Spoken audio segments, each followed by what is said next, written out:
pukul 6 waktu Indonesia Tengah.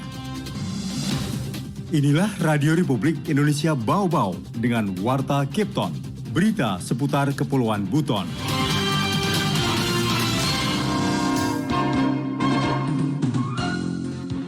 Adanya lonjakan calon penumpang yang akan berangkat dari Pelabuhan Muruh Bau-Bau, terutama yang ke arah timur ini dikarenakan kapal Ciremai dengan kapal Dorolonda ini posisi lagi docking di Tanjung Priok, ya kan?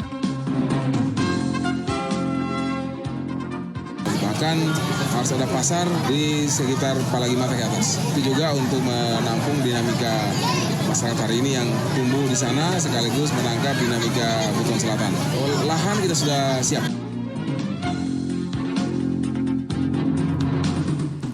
Selamat pagi dari Bukit Waluyo Indah, kami sampaikan pokok-pokok berita. Lonjakan penumpang terjadi di Pelabuhan Murhum Kota Bau-Bau akibat dua kapal milik PT Pelni menjalani docking atau pemeliharaan tahunan. Pemerintah Kota Bau-Bau bakal bangun pasar di dua kecamatan untuk mengurai aktivitas perdagangan di Pasar Wameo. Inilah Warta Cape Town selengkapnya Kamis 21 Juli 2022 bersama saya Siti Nur Hardianti.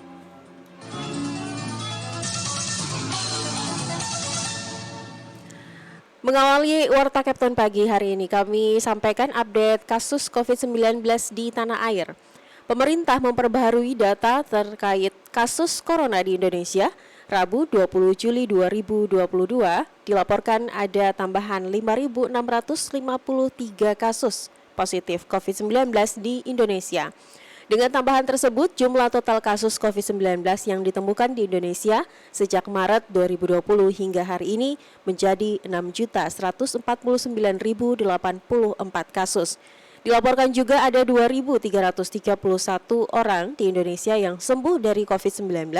Jumlah total yang telah sembuh dari corona sebanyak 5.957.908 orang.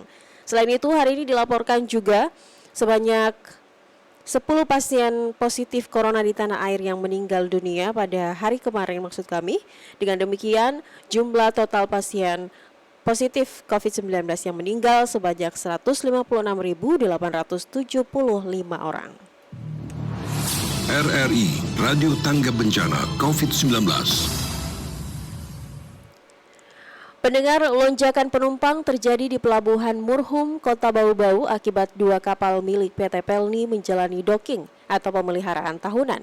Mengenai hal itu, Afriansyah melaporkan.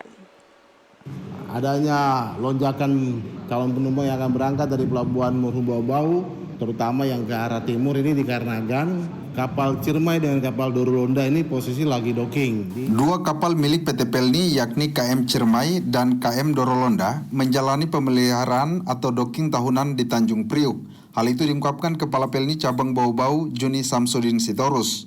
Dikatakan Juni, KM Dorolonda akan menjalani docking kurang lebih selama 14 hari, sedangkan KM Ciremai dalam waktu dekat akan kembali beroperasi karena lebih dulu menjalani pemeliharaan. Selama masa docking tersebut diakui Juni, terjadi lonjakan penumpang pada kapal-kapal yang beroperasi, terutama yang hendak berangkat dari Pelabuhan Murhum Bau-Bau tujuan wilayah timur. Adanya lonjakan calon penumpang yang akan berangkat dari Pelabuhan Muruh Bau-Bau, terutama yang ke arah timur ini dikarenakan kapal Ciremai dengan kapal Dorolonda ini posisi lagi docking di Tanjung Priok, ya kan? Sehingga secara otomatis ini akan terpusat ke beberapa kapal yang tidak melaksanakan docking, ya. Jadi diharapkan kepada calon penumpang memberikan informasi bahwa saat ini di bulan Juli ini ada dua kapal kami yang sedang melaksanakan docking, yaitu kapal Ciremai. Mungkin dalam waktu dekat ini dia sudah bisa beroperasi karena masih ada pembenahan sedikit. Kemudian untuk Dorolonda dia baru masuk docking. Nah, docking ini biasanya lebih kurang 14 hari. Peningkatan jumlah penumpang tersebut, kata Juni, terutama terjadi pada KM Sinabung dan KM Dobon Solo, karena dua kapal ini saling paralel dengan kapal yang sedang menjalani docking. Berdasarkan data penjualan tiket ungkap Juni, tercatat sebanyak 1.500 tiket telah terjual untuk KM Sinabung dari Bau-Bau tujuan wilayah timur, sedangkan KM Dobon Solo 800 tiket telah terjual. Memang sangat pengaruh terhadap penjualan tiket di kapal kita, sehingga ada beberapa kapal misalnya Dobon Solo, Sinabung, ini akhirnya meningkat jumlah penumpangnya, kan? Karena apa ya itu Karena sinabung ini kan biasanya mereka paralel dengan Dorolonda misalnya gitu kan. Kemudian untuk Ciremai dia dengan kapal Dobun Solo. Ya akibatnya apa ya, Dobun Solo dengan sinabung ini terjadi lonjakan gitu loh. Nah, jadi untuk penumpang naik kayak sinabung ini kita sudah penjualan terakhir sekitar 1.500 ya kan, ke arah Ternate sampai dengan Jayapura. Kemudian untuk Dobun Solo ke arah Ambon Jayapura juga sudah di atas 800. Bahkan Joni mengatakan peningkatan jumlah penumpang tersebut sampai membuat kamar-kamar kelas di KM Sinabung juga ikut dipesan, padahal selama ini jarang terisi. Pelni Cabang Bau-Bau, kata Juni, memohon maklum kepada calon penumpang dengan dockingnya 2 kapal tersebut, sebab hal itu juga merupakan kewajiban demi kenyamanan dan keselamatan pelayaran. Reporter RRI Bau-Bau, Afriansa melaporkan. Pemerintah Kota Bau-Bau bakal bangun pasar di 2 kecamatan untuk mengurai aktivitas perdagangan di Pasar Wameo. Selengkapnya dilaporkan Waode Nurliani. Wali Kota Bau-Bau Laode Ahmad Moniansi mewacanakan pembangunan kawasan pasar di 2 titik. Lokasi pertama akan dibangun di kawasan Kecamatan Betuambari, tepatnya di Palagi Mata, selanjutnya di kilometer 4 Kecamatan Wolio. Menurut Wali Kota, pasar tradisional Wameo yang menjadi sentra perdagangan terbesar di Kota Bau-Bau kondisinya sudah sangat jenuh dan padat, sehingga perlu pengalihan di lokasi baru untuk mengurai kepadatan aktivitas perdagangan di kawasan tersebut. Pihaknya juga sudah menyiapkan lahan pembangunan, namun masih dalam tahap kajian dan evaluasi berbagai pihak agar pembangunannya tidak menyia-nyiakan anggaran negara, namun bermanfaat bagi seluruh warga. Dan kami akan mengalihkannya ke tempat lain. Tidak akan terus membangun itu di Wameo, karena Wameo ini sudah jenuh. Prinsipnya sekarang kita memperbaiki yang ada. Memang kalau saya melihatnya memang harus ada pasar di kilo 4 ke atas. Itu untuk mengantisipasi tumbuhan penduduk yang hari ini sudah mulai bahkan harus ada pasar di sekitar Palagi Mata ke atas. Itu juga untuk menampung dinamika masyarakat hari ini yang tumbuh di sana, sekaligus menangkap dinamika Buton Selatan. Lahan kita sudah siapkan. Di samping itu, lanjut Monianse, pembangunan pasar akan disesuaikan dengan tata ruang strategis daerah sehingga mudah dijangkau seluruh masyarakat. Sumber pendanaan pembangunan pasar, pemerintah akan membidik dana alokasi khusus pemerintah pusat yang diperuntukkan untuk pasar. Lanjut Wali Kota, prinsip penataan pasar Wameo dan pasar-pasar rakyat lainnya di Kota Bau-Bau hanya fokus pada perbaikan sarana dan prasarana yang ada. Tahun ini juga hanya akan dibangun 2 unit tambahan lapak di sekitar tempat penjualan pakaian bekas di Kelurahan Wameo yang sudah nampak kumuh. Wadin Nuliani, reporter di Bau-Bau. Anda sedang mendengarkan Warta Kepton, berita seputar Kepulauan Buton. Kita beralih ke informasi lainnya. Bersiap tanding di Porprov Sultra, 5 atlet Hapkido Bau-Bau bakal ikuti ujian kenaikan sabuk.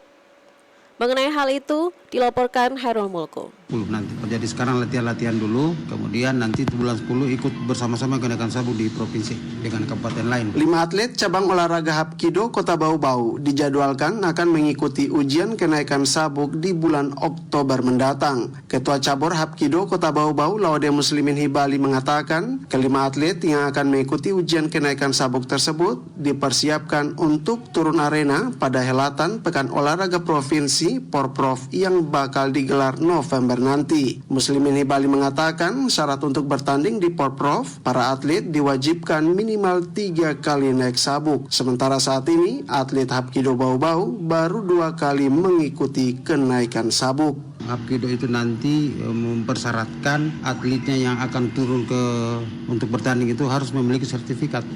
Minimal sertifikatnya 3 kali naik sabuk. Kalau tidak ada itu tidak akan bisa bertanding.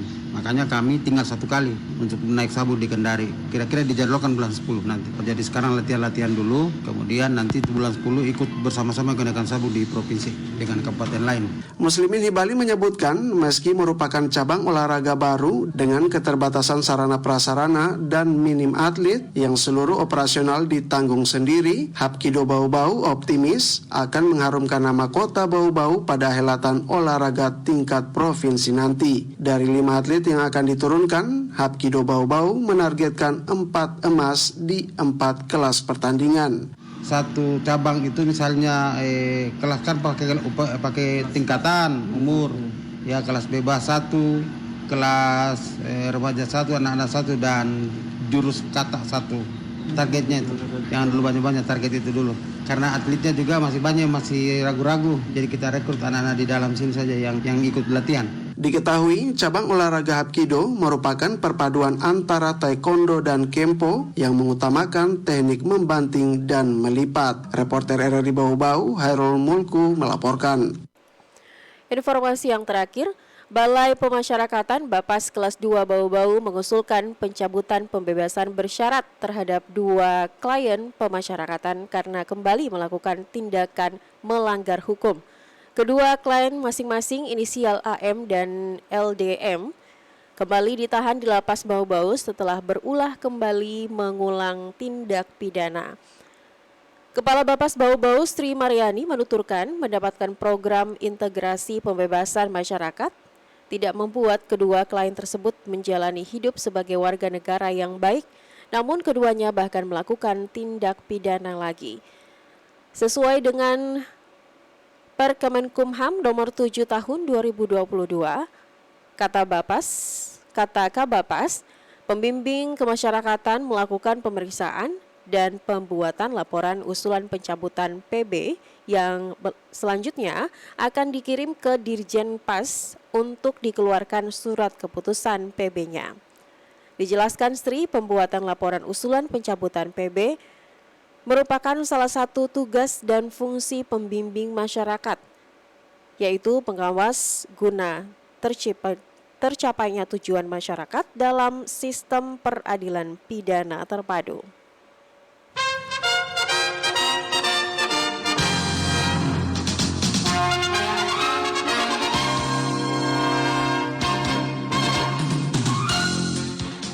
Pendengar, mengakhiri Warta Kepton pagi ini kembali kami sampaikan pokok-pokok berita.